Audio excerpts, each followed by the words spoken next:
We are compelled to assume that such transformation of scene has also taken place in intricate dreams, though we do not know whether it has encountered any possible desire. The dream instance at the commencement, which we analyzed somewhat thoroughly, did give us occasion in two places to suspect something of the kind. Analysis brought out that my wife was occupied with others at the table, and that I did not like it. In the dream itself, exactly the opposite occurs, for the person who replaces my wife gives me her undivided attention. But can one wish for anything pleasanter after a disagreeable incident than that the exact contrary should have occurred, just as the dream has it? The stinging thought in the analysis that I have never had anything for nothing is similarly connected with the woman's remark in the dream, "You have always had such beautiful eyes." Some portion of the opposition between the latent and manifest content of the dream must be therefore derived from the realization of a wish. Another manifestation of the dream work, which all incoherent dreams have in common, is still more noticeable. Choose any instance and compare the number of separate elements in it, or the extent of the dream, if written down, with the dream thoughts yielded by analysis, and of which but a trace can be refound in the dream itself.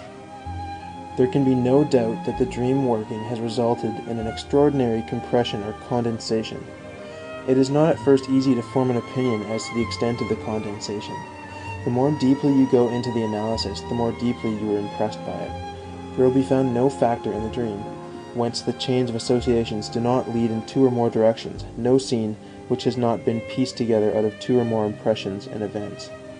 For instance, I once dreamt about a kind of swimming bath where the bathers suddenly separated in all directions. At one place on the edge, a person stood bending towards one of the bathers as if to drag him out.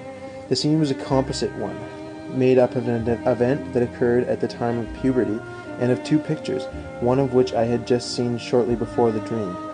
The two pictures were the surprise in the bath, from Schwind's cycle of the Melusine, note the bathers were suddenly separating, and the flood by an Italian master.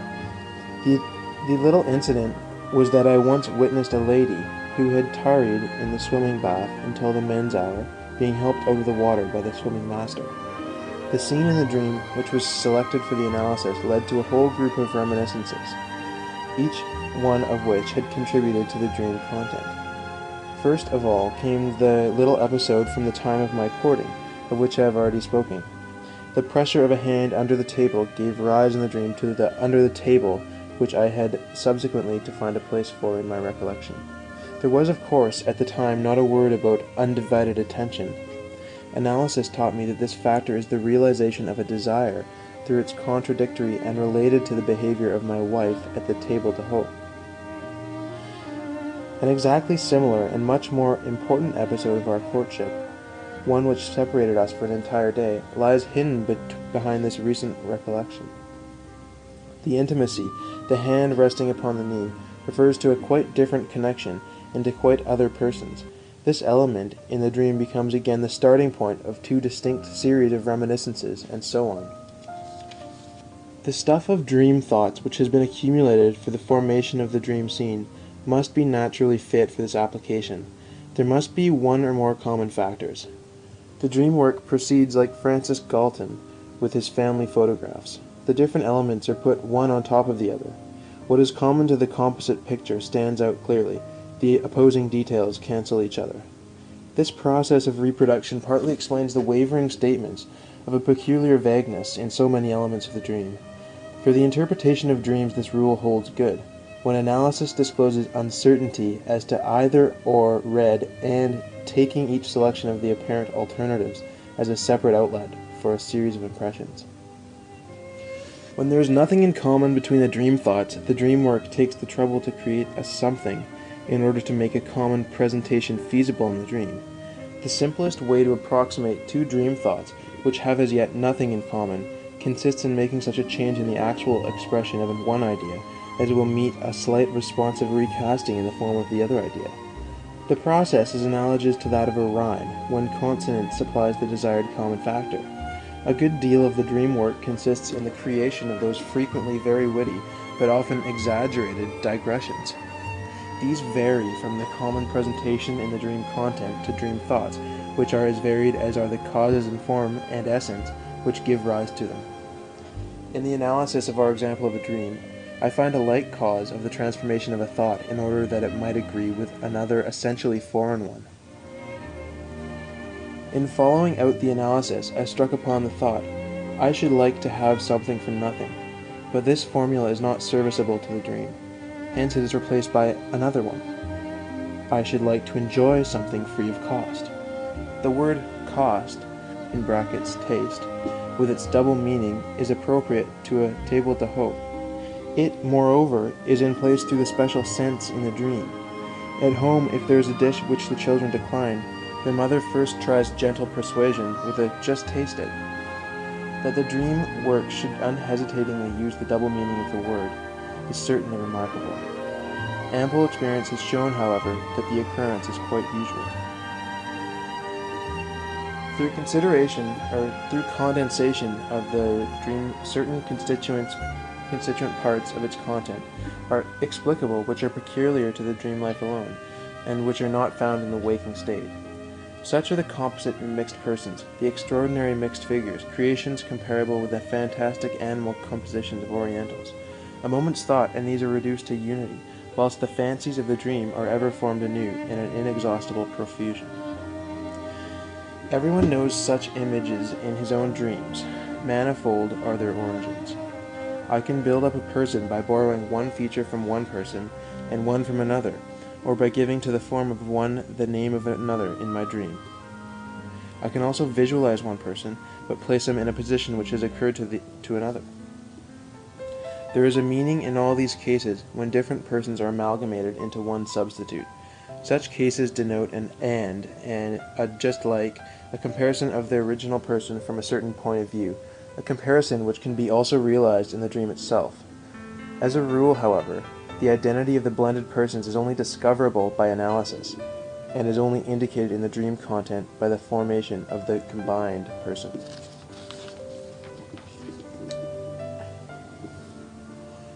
The same diversity in their ways of formation, and the same rules for its solution hold good also for the innumerable medley of dream contents, examples of which I need scarcely adduce.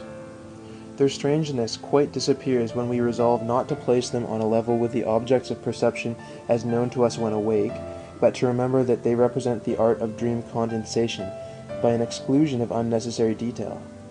Prominence is given to the common character of the combination.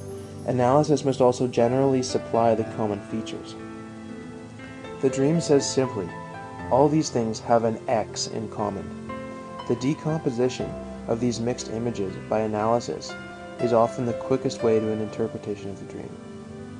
Thus, I once dreamt that I was sitting with one of my former university tutors on a bench, which was undergoing a rapid, continuous movement amidst other benches. This was a combination of lecture room and moving staircase. I will not pursue the further result of the thought. Another time I was sitting in a carriage, and on my lap an object in shape like a top hat, which, however, was made of transparent glass. The scene at once brought me to the proverb, "He who keeps his hat in his hand will travel safely through the land." By a slight turn, the glass hat reminded me of R's light, and I knew that I was about to invent something which was to make me as rich and independent as his invention had made my countryman, Dr. R. of Welsbach. Then I should be able to travel instead of remaining in Vienna.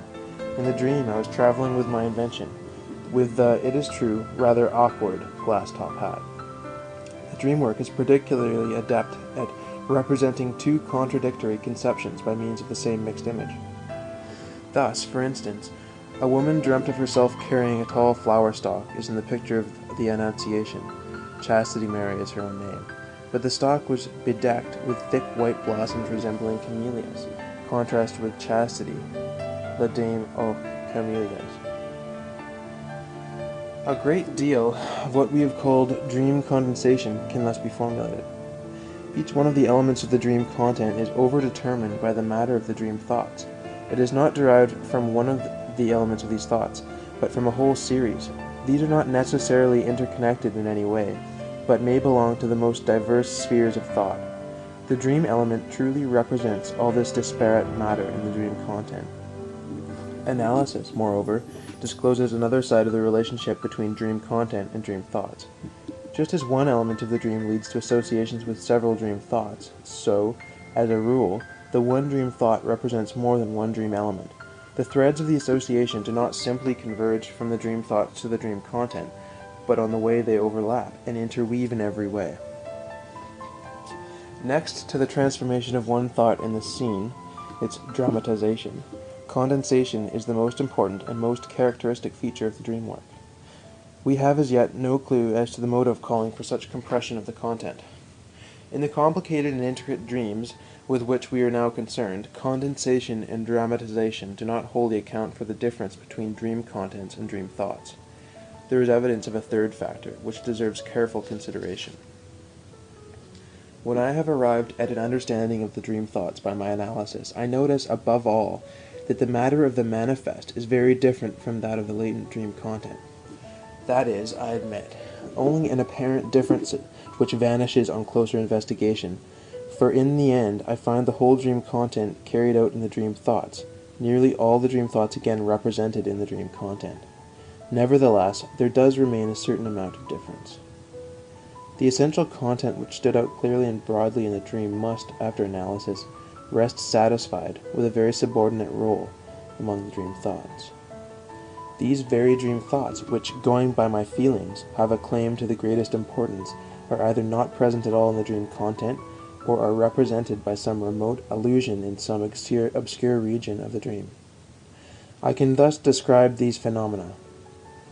During the dream work, the psychical intensity of those thoughts and conceptions to which it properly pertains flows to others which, in my judgment, have no claim to such emphasis. There is no other process which contributes so much to the concealment of the dream's meaning and to make the connection between the dream content and the dream ideas irreconcilable. During this process, which I will call the dream displacement, I notice also the psychical intensity, significance, or emotional nature of the thoughts become transposed in sensory vividness. What was clearest in the dream seems to me, without further consideration, the most important, but often in some obscure element of the dream I can recognize the most direct offspring of the principal dream thought. I could only designate this dream displacement as the transvaluation of psychical values. The phenomena will not have been considered in all its bearings unless I add that this displacement, or transvaluation, is shared by different dreams in extremely varying degrees. There are dreams which take place almost without any displacement. These have the same time, meaning, and intelligibility as we found in the dreams which recorded a desire. In other dreams, not a bit of the dream idea has retained its own psychical value, or everything essential in these dream ideas has been replaced by unessentials, whilst every kind of transition between these conditions can be found. The more obscure and intricate a dream is, the greater is the part to be ascribed to the impetus of the displacement in its formation. The example that we chose for analysis shows that at least this much of the displacement, that its context has a different center of interest from that of the dream ideas. In the forefront of the dream content, the main scene appears as if a woman wished to make advances to me. In the dream idea, the chief interest rests on the desire to enjoy disinterested love, which shall cost nothing. This idea lies at the back of the talk about the beautiful eyes and the far-fetched allusion to spinach. If we abolish the dream displacement, we attain through analysis quite certain conclusions regarding the two problems of the dream which are most disputed, as to what provokes a dream at all, and as to the connection of the dream with our waking life. There are dreams which at once expose their links with the events of the day. In others no trace of such a connection can be found. By the aid of analysis, it can be shown that every dream, without exception, is linked up with our impressions of the day, or perhaps it would be more correct to say of the day previous to the dream. The impressions which have incited the dream may be so important that we are not surprised at our being occupied with them whilst awake. In this case, we are right in saying that the dream carries on the chief interest of our waking life. More usually, however, when the dream contains anything relating to the impressions of the day, it is so trivial, unimportant, and so deserving of oblivion that we can only recall it with an effort. The dream content appears then even when coherent and intelligible. to be concerned with those indifferent trifles of thought undeserving of our waking interest. The depreciation of dreams is largely due to the predominance of the indifferent and the worthless in their content. Analysis destroys the appearance upon which this derogatory judgment is based.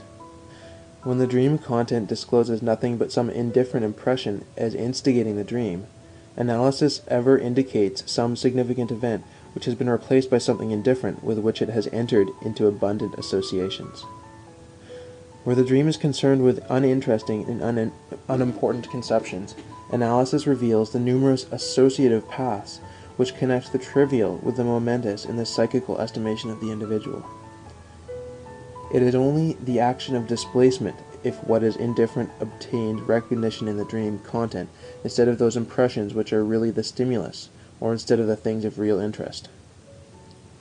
In answering the question as to what provokes the dream, as to the connection of the dream in the daily troubles, we must say, in terms of the insight given us by replacing the manifest latent dream content, the dream does never trouble itself about things which are not deserving of our concern during the day, and trivialities which do not trouble us during the day have no power to pursue us whilst asleep. What provoked the dream in the example which we have analyzed? The really unimportant event that a friend invited me to a free ride in his cab. The table d'hote seen in the dream contains an allusion to this indifferent motive, for in conversation I had brought the taxi parallel with the table d'hote. But I can indicate the important event which has its substitute the trivial one. A few days before I disbursed a large sum of money for a member of my family who is very dear to me. Small wonder, says the dream thought, if this person is grateful to me for this. This love is not cost-free. But love that shall cost nothing is one of the prime thoughts of the dream. The fact that shortly before this I had several drives with the relative in question puts the one drive with my friend in a position to recall the connection with the other person. The indifferent impression which by such ramifications provokes the dream is subservient to another condition which is not true of the real source of the dream. The impression must be a recent one, everything arising from the day of the dream. I cannot leave the question of dream displacement without the consideration of a remarkable process in the formation of dreams in which condensation and displacement work together towards one end. In condensation, we have already considered the case where two conceptions in the dream have something in common, some point of contact, are replaced in the dream content by a mixed image, where the distinct germ corresponds to what is common, and the indistinct secondary modifications to what is distinctive. If displacement is added to condensation, there is no formation of a mixed image, but a common mean, which bears the same relationship to the individual elements as does the resultant in the parallelogram of forces to its components. In one of my dreams, for instance, there is talk of an injection with propyl. On first analysis, I discovered an indifferent but true incident where amyl played a part as the excitant of the dream. I cannot yet vindicate the exchange of amyl for propyl. To the round of ideas of the same dream, however, there belongs the recollection of my first visit to Munich, when the propylaea struck me. The attendant circumstances of the analysis render it admissible that the influence of this second group of conceptions caused the displacement of amyl to propyl. Propyl is, so to say, the mean idea between amyl and propylaea. It got into the dream as a kind of compromise by simultaneous condensation and displacement. The need of discovering some motive for this bewildering work of the dream is more called for in the case of displacement than in condensation. Although the work of displacement must be held mainly responsible if the dream thoughts are not refound or recognized in the dream content, unless the motive of the changes be guessed, it is another and milder kind of transformation which will be considered with the dream thoughts which leads to the discovery of a new but readily understood act of dream work. The first dream thoughts, which are unraveled by analysis, frequently strike one by their unusual wording. They do not appear to be expressed in the sober form which our thinking prefers. Rather, they are expressed symbolically by allegories and metaphors, like the figurative language of the poets. It is not difficult to find the motives for this degree of constraint in the expression of the dream ideas. The dream content consists chiefly of visual scenes, hence the dream ideas must, in the first place, be prepared to make use of these forms of presentation. Conceive that a political leader's or a barrister's address had to be transposed into pantomime, and it will be easy to understand the transformations to which the dream work is constrained by regard for this dramatization of the dream content. Around the psychical stuff of dream thoughts, there are ever found reminiscences of impressions, not infrequently of early childhood, scenes which, as a rule, have been visually grasped. Whenever possible, this portion of the dream ideas exercises a definite influence upon the modeling of the dream content. It works like a center of crystallization, by attracting and rearranging the stuff of dream thoughts. The scene of the dream is not infrequently nothing but a modified repetition, complicated by interpolations of events that have left such an impression. The dream but very seldom reproduces accurate and unmixed reproductions of real scenes. The dream content does not, however, consist exclusively of scenes, but it also includes scattered fragments of visual images, conversations, and even bits of unchanged thoughts. It will be perhaps to the point if we instance in the briefest way the means of dramatization, which are at the disposal of the dream work, for the repetition of the dream thoughts in the peculiar language of the dream. The dream thoughts which we learned from the analysis exhibit themselves as a psychical complex of the most complicated superstructure. Their parts stand in the most diverse relationship to each other. They form backgrounds and foregrounds, stipulations, digressions, illustrations, demonstrations, and protestations. It may be said to be almost the rule that one train of thought is followed by its contradictory. No feature known to our reason whilst awake is absent.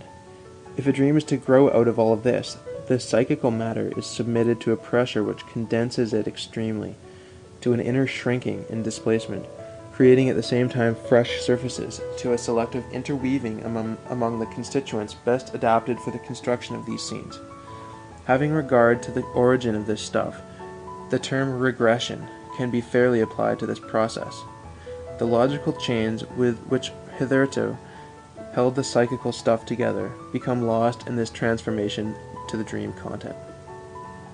The dream work takes on, as it were, only the essential content of the dream thoughts for elaboration. It is left to analysis to restore the connection which the dream work has destroyed. The dream's means of expression must therefore be regarded as meager in comparison with those of our imagination, though the dream does not renounce all claims to the restitution of logical relation to dream thoughts.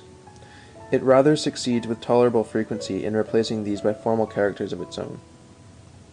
By reason of the undoubted connection existing between all parts of the dream thoughts, the dream is able to embody this matter into a single scene. It upholds a logical connection as approximation in time and space, just as the painter who groups all the poets for his picture of Parnassus, who, though they have never been altogether on a mountain peak, yet form ideally a community. The dream continues this method of presentation in individual dreams, and often when it displays two elements close together in the dream content, it warrants some special inner connection between what they represent in the dream thoughts. It should be, moreover, observed that all the dreams of one night prove on analysis to originate from the same sphere of thought. The causal connection between two ideas is either left without presentation or replaced by two different long portions of dreams, one after the other. This presentation is frequently a reversed one, the beginning of the dream being the deduction, and its end the hypothesis. The direct transformation of one thing into another in the dream seems to serve the relationship of cause and effect. The dream never utters the alternative either or, but accepts both as having equal rights in the same connection. When either or is used in the reproduction of dreams, it is, as I have already mentioned, to be replaced by and. Conceptions which stand in opposition to one another are preferably expressed in dreams by the same element. There seems no not in dreams. Opposition between two ideas, the relation of conversation, is represented in dream in a very remarkable way. It is expressed by the reversal of another part of the dream content, just as if by way of appendix. We shall later on deal with another form of expressing disagreement. The common dream sensation of movement checked serves the purpose of representing disagreement of impulses, a conflict of the will. Only one of the logical relationships, that of similarity, identity, agreement, is found highly developed in the mechanism of dream formation. Dream work makes use of these cases as a starting point for condensation, drawing together everything which shows such agreement to a fresh unity.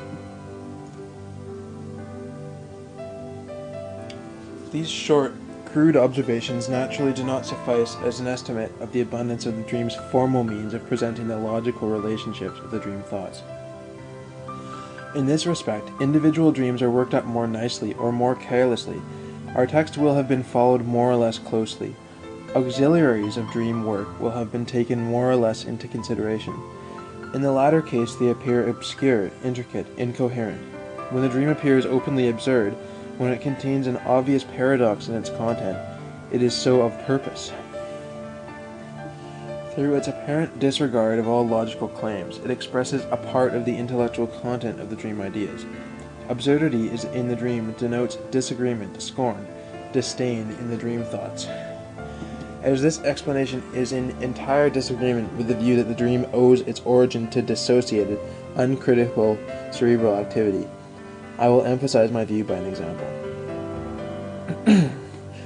One of my acquaintances, Mr. M., has been attacked by no less a person than Goethe in an essay with, we all maintain, unwarrantable violence. Mr. M. has naturally been ruined by this attack. He complains very bitterly of this at a dinner party, but his respect for Goethe has not diminished through this personal experience. I now attempt to clear up the chronological relations which strike me as improbable. Goethe died in 1832. As his attack upon Mr. M. must, of course, have taken place before Mr. M. must have been then a very young man. It seems to me plausible that he was 18. I am not certain, however, what year we are actually in, and the whole calculation falls into obscurity. The attack was, moreover, contained in Goethe's well-known essay on nature. The absurdity of the dream becomes more glaring when I state that Mr. M. is a young businessman without any poetical or literary interests. My analysis of the dream will show what method there is in its madness. The dream has derived its material from three sources. 1. Mr. M., to whom I was introduced at a dinner party, begged me one day to examine his elder brother who showed signs of mental trouble. In conversation with the patient, an unpleasant episode occurred. Without the slightest occasion, he disclosed one of his brother's youthful escapades. I had asked the patient the year of his birth, year of death in the dream, and led him to various calculations which might show up his want of memory. A medical journal which displayed my name among others on the cover had published a ruinous review of a book by my friend F. of Berlin, from the pen of a very juvenile reviewer. I communicated with the editor, who indeed expressed his regret, but would not promise any redress. Thereupon, I broke off my connection with the paper.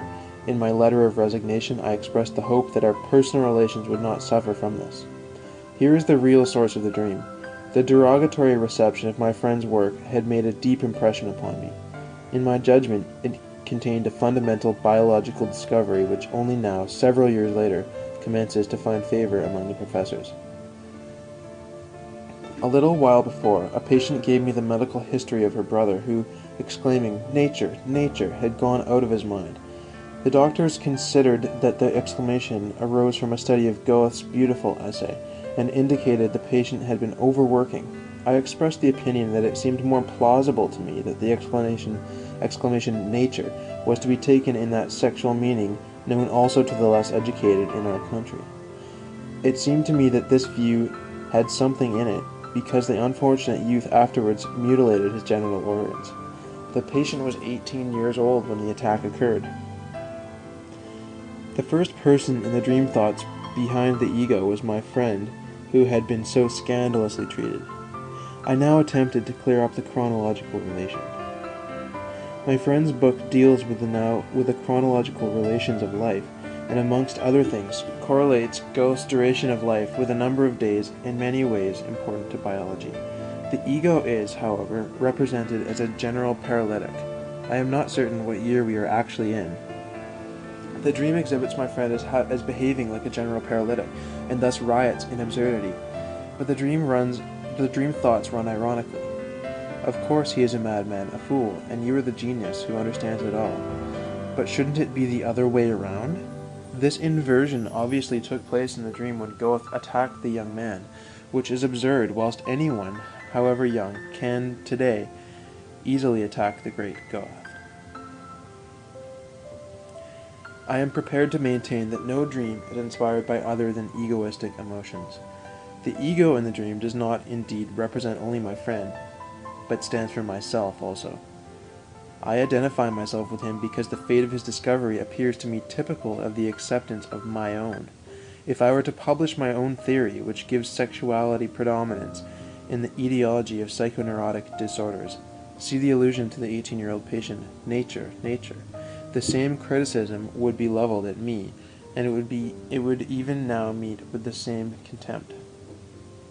When I follow out the dream thoughts closely, I ever find only scorn and contempt as correlated with the dream's absurdity. It is well known that the discovery of a cracked sheep's skull on the Lido in Venice gave Goethe the hint for the so-called vertebral theory of the skull. My friend plumes himself on having as a student raised a hubbub for the resignation of an aged professor who had done good work, including some in this very subject of comparative anatomy, but who, on account of decrepitude, had become quite incapable of teaching. The agitation my friend inspired was so successful because in the German universities an age limit is not demanded for the academic work. Age is no protection against folly. In the hospital here, I had 4 years the honor to serve under a chief who, long fossilized, was for decades notoriously feeble-minded, and yet was permitted to continue in his responsible office. A trait after the manner of the find in the Lido forces itself upon me here. It was to this man that some youthful colleagues in the hospital adapted then the popular slang of the day. No Goethe has written that. No Schiller composed that, etc. We have not exhausted our valuation of the dream work. In addition to condensation, displacement, and the definite arrangement of the psychical matter, we must ascribe to it yet another activity, one which is, indeed, not shared by every dream. I shall not treat this position of the dream work exhaustively. I will only point out that the readiest way to arrive at a conception of what it is to take for granted, probably unfairly, that it only subsequently influences the dream content which has already been built up. Its mode of action thus consists in so coordinating the parts of the dream that these coalesce to a coherent whole, to a dream composition.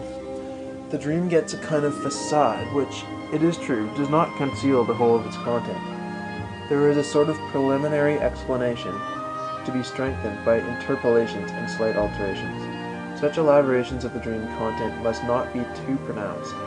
The misconception of the dream thoughts to which it gives rise is merely superficial, and our first piece of work in analyzing a dream is to get rid of these early attempts at interpretation. The motives for this part of the dream work are easily gauged. This final elaboration of the dream is due to a regard for intelligibility, a fact at once betraying the origin of an action which behaves towards the actual dream content, just as our normal psychical action behaves towards some preferred perception that is to our liking. The dream content is thus secured under the pretense of certain expectations, is perceptually classified by the supposition of its intelligibility, thereby risking its falsification, whilst, in fact, the most extraordinary misconceptions arise if the dream can be correlated with nothing familiar. Every one is aware that we are unable to look at any series of unfamiliar signs, or to listen to any discussion of unknown words, without at once making perpetual changes through our regard for intelligibility, through our falling back upon what is familiar. We can call those dreams properly made up, which are the result of an elaboration in every way analogous to the psychical action of our waking life. In other dreams there is no such action. Not even an attempt is made to bring about order and meaning. We regard the dream as quite mad because on awaking it is this last named part of the dream work, the dream elaboration, that we identify ourselves. So far, however, as our analysis is concerned, the dream which resembles a medley of disconnected fragments is of as much value as the one with a smooth and beautifully polished surface. In the former case, we are spared to some extent the trouble of breaking down the super-elaboration of the dream content. All the same, it would be an error to see in the dream facade nothing but the misunderstood and somewhat arbitrary elaboration of the dream carried out at the instance of our psychical life. Wishes and fantasies are not infrequently employed in the erection of this facade, which were already fashioned in the dream thoughts. They are akin to those of waking life, daydreams as they are very properly called. These wishes and fantasies, which analysis discloses in our dreams at night, often present themselves as repetitions and refashionings of the scenes of infancy. Thus the dream facade may show us directly the true core of the dream, distorted through admixture with other matter. Beyond these four activities, there is nothing else to be discovered in the dream work. If we keep closely to the definition that dream work denotes the transference of dream thoughts to dream content, we are compelled to say that the dream work is not creative. It develops no fancies of its own, it judges nothing, decides nothing. It does nothing but prepare the matter for condensation and displacement, and refashions it for dramatization, to which must be added to the inconstant last-named mechanism, that of explanatory elaboration. It is true that a good deal is found in the dream content which might be understood as the result of another and more intellectual performance, but analysis shows conclusively every time that these intellectual operations were already present in the dream thoughts, and have only been taken over by the dream content. A syllogism in the dream is nothing other than the repetition of a syllogism in the dream thoughts. It seems inoffensive if it has been transferred to the dream without alteration. It becomes absurd if in the dream work it has been transferred to other matter. A calculation in the dream content simply means that there was a calculation in the dream thoughts. Whilst this is always correct, the calculation in the dream can furnish the silliest results by the condensation of its factors and the displacement of the same operations to other things.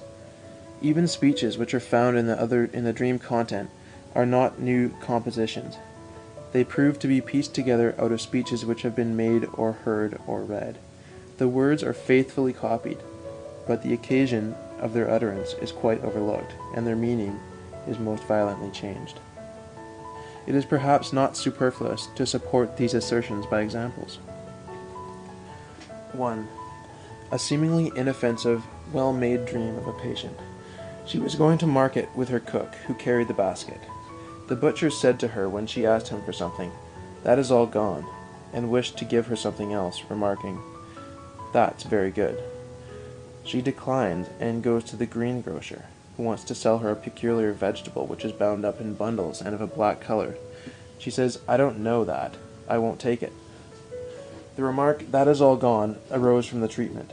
A few days before I said myself to the patient that the earliest reminiscences of childhood are all gone as such, but are replaced by transferences and dreams. Thus I am the butcher. The second remark, "I don't know," arose in a very different connection. The day before, she had herself called out in rebuke to the cook, who, moreover, also appears in the dream. "Behave yourself properly. I don't know that. That is, I don't know this kind of behavior. I won't have it." The more harmless portion of this speech was arrived at by a displacement of the dream content.